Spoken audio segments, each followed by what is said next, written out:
cái rồng nữa nó con ấy nó cởi nữa nó món có cái nào vào cái gì kìa được chưa ạ tí đã cái nào ghé nha làm gì đó quay trực tiếp không quay trực tiếp hả nó không có gì đó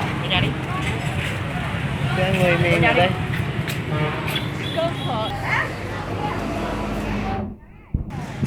nhưng mà nó phở thì gì có nghĩa nó có thứ chết không phải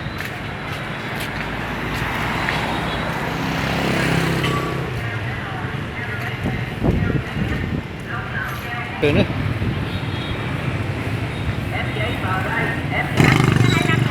tí nữa tí bao nhiêu tí nữa là bằng tiền mà dạ quay phim à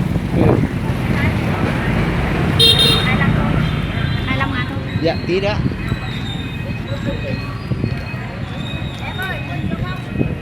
tí nữa tí lọc cỡ nữa chút phần gì nữa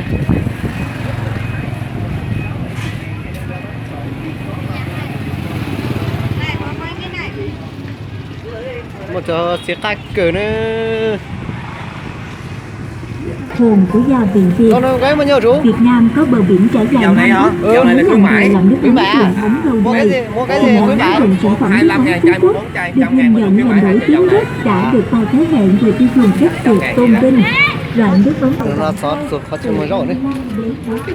ở dưới đó mà cái này cả ta chỉ cho mình vậy đấy cho nên một sen gì nữa nó to mà môn gì á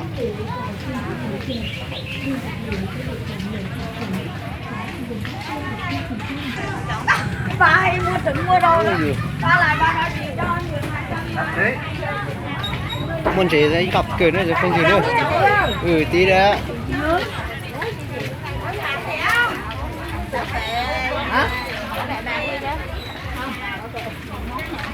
đúng được cười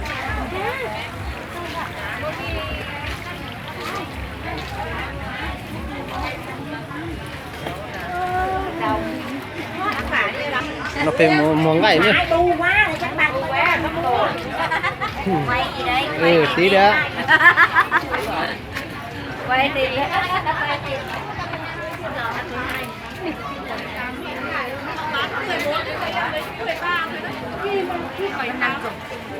em làm quan thôi nha dạ tí đó nó nữa thì bớt được thì vậy họ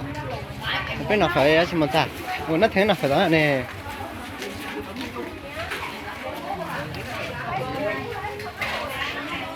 nó phải đây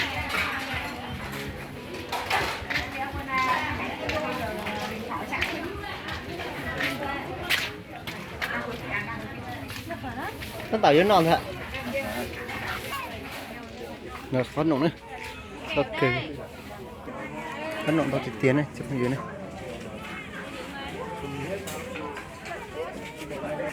anh nhìn để nó theo cái tuần này dạ anh chỉ làm đồ anh nhìn để nó cái tuần này anh nhìn nó đây cái cao từ tuần ok